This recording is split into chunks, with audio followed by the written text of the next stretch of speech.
नमस्कार, मैं हूं अनुपम कुमार और आप देख रहे हैं मिरर मीडिया का खास कार्यक्रम मिरर बुलेटिन। बात करेंगे तमाम बड़ी खबरों की, लेकिन उससे पहले एक नजर डालते हैं आज की सुर्खियों पर। राजमहल की ऐतिहासिक लाल कोठी पर भूमाफियाओं की नजर, रेलवे ने रोका अवैध निर्माण, कार्रवाई का इंतजार।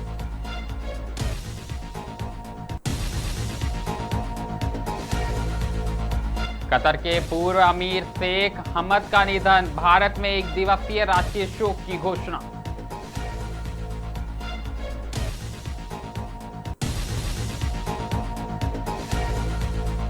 नए वोटरों के लिए बदलाव, फॉर्म 6 अब माता पिता की एसआईआर जानकारी हुई अनिवार्य।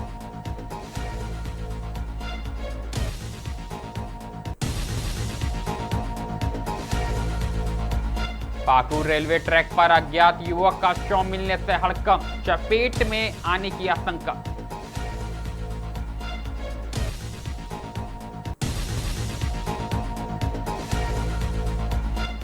बैंकॉक के पब में भीषण आग, 27 लोगों की दर्दनाक मौत, कई घायल, जांच जारी।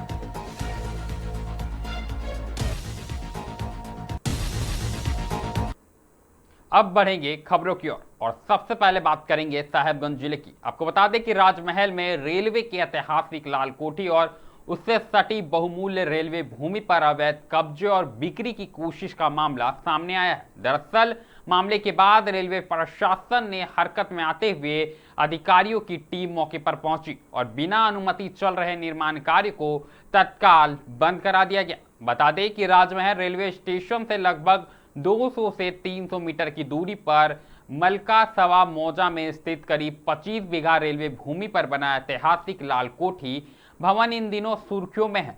आरोप है कि कुछ लोगों ने रेलवे की इस बहुमूल्य संपत्ति और उससे सटी खाली जमीन को अवैध रूप से बेचने की कोशिश शुरू कर दी है।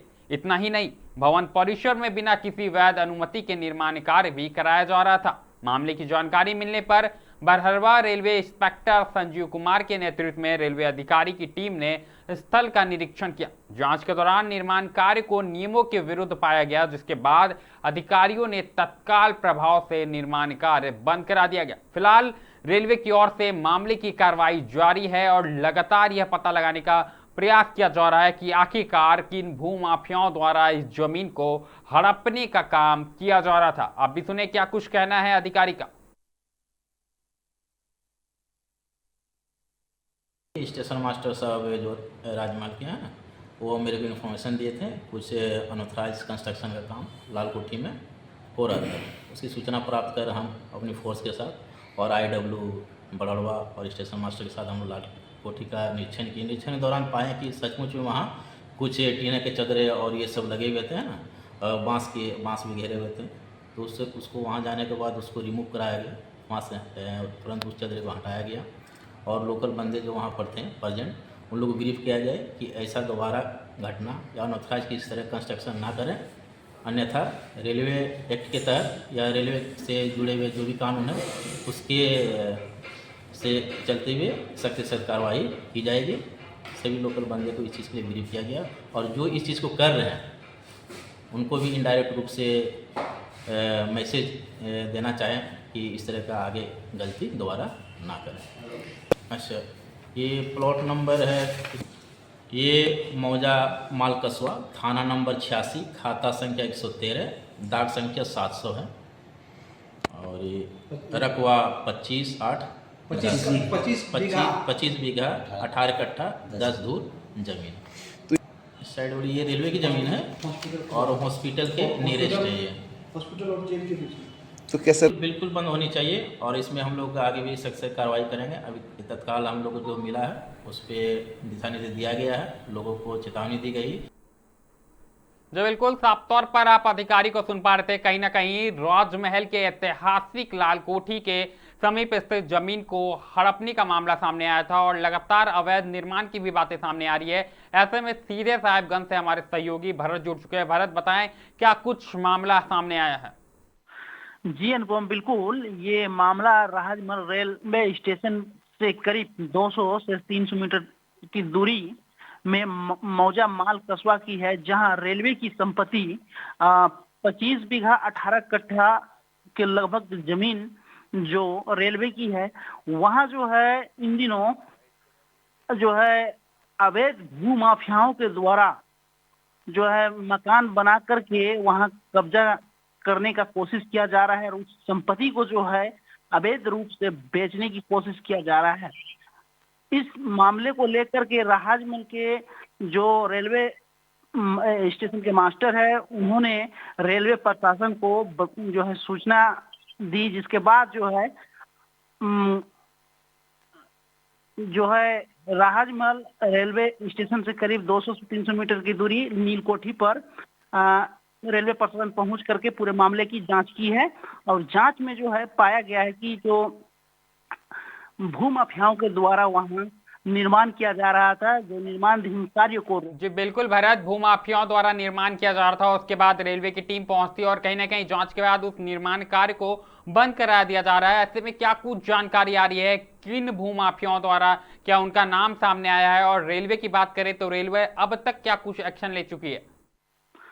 जी अनुपम, बिल्कुल रेलवे प्रशासन जो है ये आकर के जो जांच की, जिसमें जो देखा गया, पाया गया कि जो है वहाँ अवैध निर्माण की जा रही थी, जिसको जो है फिलहाल रोका गया है। लेकिन जो भूमाफियाओं के द्वारा किया जा रहा था उनके नाम अभी तक जो है सार्वजनिक नहीं हो पाई है। जी जी बिल्कुल, उनके नाम अभी तक पता नहीं चल पा रहा, मामले की जांच जारी है भरत। लेकिन ऐसे में अगर हम बात करें तो राजमहल का जो लाल कोठी है वो अपने आप में ऐतिहासिक माना जाता है और उसकी जमीन पर कब्जा करना क्या भूमाफियाओं की बढ़ती ताकत का एक प्रतीक है और प्रशासन को कितना जरूरी है एक्शन लेना?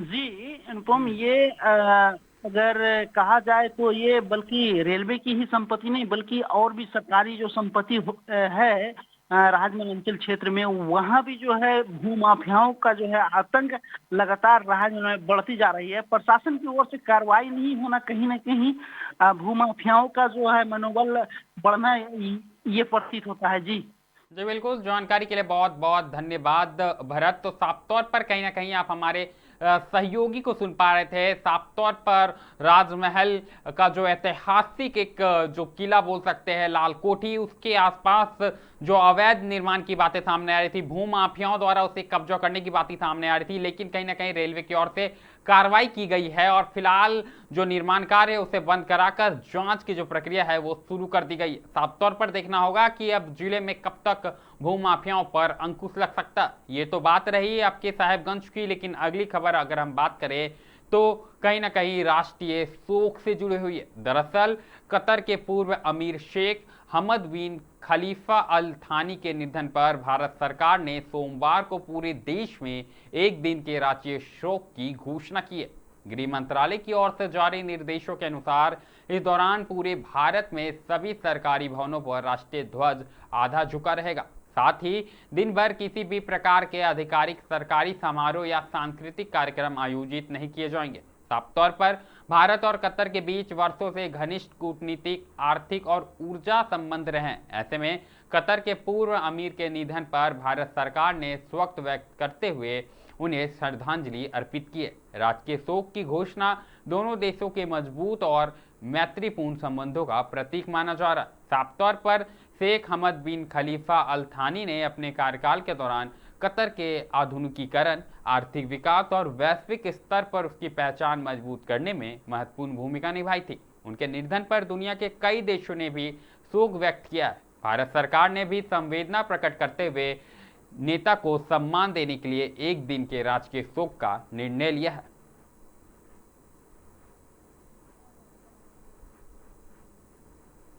अगली खबर की बात करें तो अगली खबर निर्वाचन आयोग से जुड़ी हुई है। बता दें आपको कि भारत निर्वाचन आयोग यानी ईसी ने नए मतदाताओं के पंजीकरण की प्रक्रिया में महत्वपूर्ण बदलाव किए।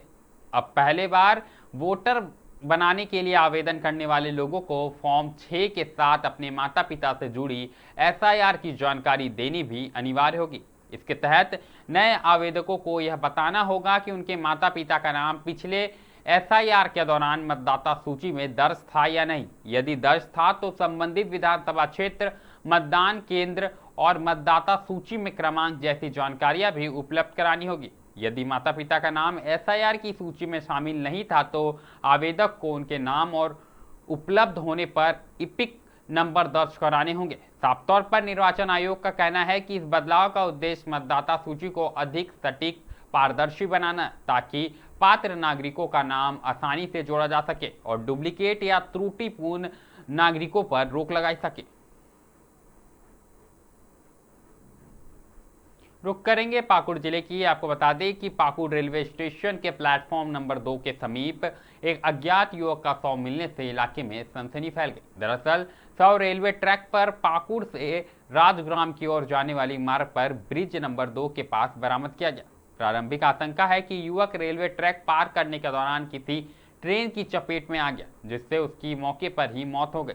साफ तौर पर घटना की सूचना मिलते ही आरपीएफ के एसआई और तमाम कांस्टेबल मौके पर पहुंचे। इस दौरान आरपीएफ ने शव को अपने कब्जे में लेकर जांच की प्रक्रिया शुरू कर दी है। फिलहाल मृतक की पहचान नहीं हो सकी है। पुलिस और आरपीएफ शव की पहचान करने में जुटी हुई है और लगातार हादसे की कारण के जो पीछे की वजह है उसे पता लगाने का भी प्रयास किया जा रहा है।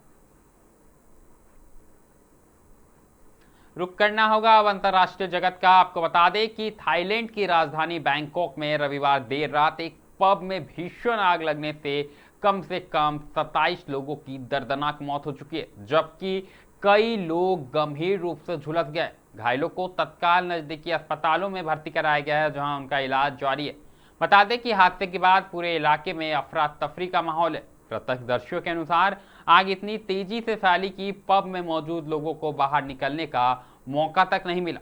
सोशल मीडिया पर सामने आए वीडियो में पब के मुख्य प्रवेश द्वार से आग की ऊंची लपटें और आसमान में फैलता काला धुआं साफ तौर पर दिखाई दे रहा। लोग जान बचाने के लिए इधर उधर भागते भी नजर आ रहे। घटना की जानकारी मिलते ही दमकल की गई गाड़ियां मौके पर पहुंची। अधिकारियों के मुताबिक करीब 30 मिनट की मशक्कत के बाद आग पर काबू पाया गया। आग बुझने के बाद पब के अंदर का दृश्य बेहद ही भयावह था। बता दें कि चारों ओर क्षतिग्रस्त हो चुके सामान और कहीं न कहीं कई लोग इस आग की चपेट में आने से झुलस चुके थे। वहीं घटना के बाद सरकार ने तमाम जो सरकार के मंत्री हैं उन्होंने घटनास्थल का दौरा किया और साफ तौर पर जो मृतक है उनके परिजनों के प्रति संवेदना जताई और साफ तौर पर कहीं न कहीं घटना के पीछे जांच के आदेश दिए गए हैं।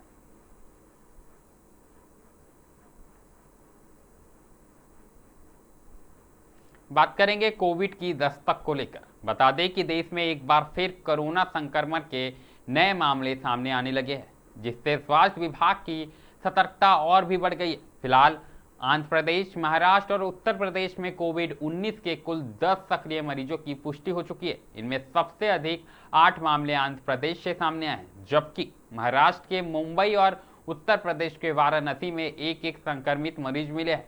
साफ तौर पर महाराष्ट्र में बॉलीवुड गायक जॉन कुमार सानू की कोविड-19 जांच रिपोर्ट पॉजिटिव आई है। उन्होंने अस्पताल से एक वीडियो जारी कर अपने संक्रमित होने की जानकारी साझा की। फिलहाल उनका उपचार जारी है और चिकित्सकों की निगरानी में उनकी स्थिति पर नजर रखी जा रही है। इसके अलावा उत्तर प्रदेश के वाराणसी स्थित बनारस हिंदू विश्वविद्यालय के सर सुंदर अस्पताल में भर्ती 27 वर्षीय युवक की कोरोना जांच रिपोर्ट भी पॉजिटिव आई है। युवक को सांस लेने में तकलीफ की शिकायत के बाद जांच कराई थी, जिसके बाद संक्रमण की पुष्टि हुई है।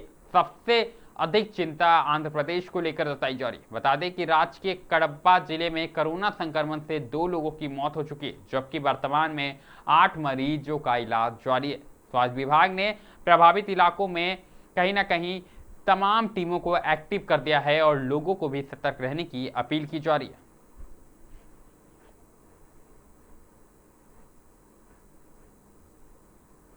अगली खबर पश्चिम बंगाल से आई है। आपको बता दें कि पश्चिम बंगाल में संगठित अपराध पर लगाम लगाने के उद्देश्य से राज्य सरकार का नया गुंडा दमन कानून लागू हो चुका है। पश्चिम बंगाल विधानसभा से पारित इस कानून के जरिए संगठित अपराध, मादक पदार्थों की तस्करी, मानव तस्करी, फिरौती, अवैध हथियारों के कारोबार और आपराधिक गिरोहों के खिलाफ कड़ी कानूनी कार्रवाई का रास्ता साफ हो चुका है। सरकार का कहना है कि नए कानून से अपराधी नेटवर्क पर प्रभावी नियंत्रण स्थापित करने में मदद मिलेगी और कानून व्यवस्था को और मजबूत बनाया जा सकता है। इसके तहत संगठित अपराध में शामिल व्यक्तियों पर सख्त कार्रवाई, कठोर दंड, अपराध से अर्जित संपत्ति पर कार्रवाई जैसे प्रावधान किए जाएंगे। राज्य सरकार के अनुसार आधुनिक समय में बदलते अपराध के स्वरूप को देखते हुए यह कानून तैयार किया गया है, ताकि पुलिस और जांच एजेंसियों को संगठित अपराध से निपटने के लिए अधिक प्रभावी कानून अधिकार मिल सके। हालांकि विपक्ष ने कानून के कुछ प्रावधान को लेकर सवाल उठाए और इसके दुरुपयोग की भी आशंका जताई है। मिरर बुलेटिन में अभी के लिए फिलहाल इतना ही। ऐसे तमाम बड़ी खबरों से लगातार हम आपको अवगत कराते रहेंगे। कहीं मत जाइएगा, बने रहें मिरर मीडिया के साथ।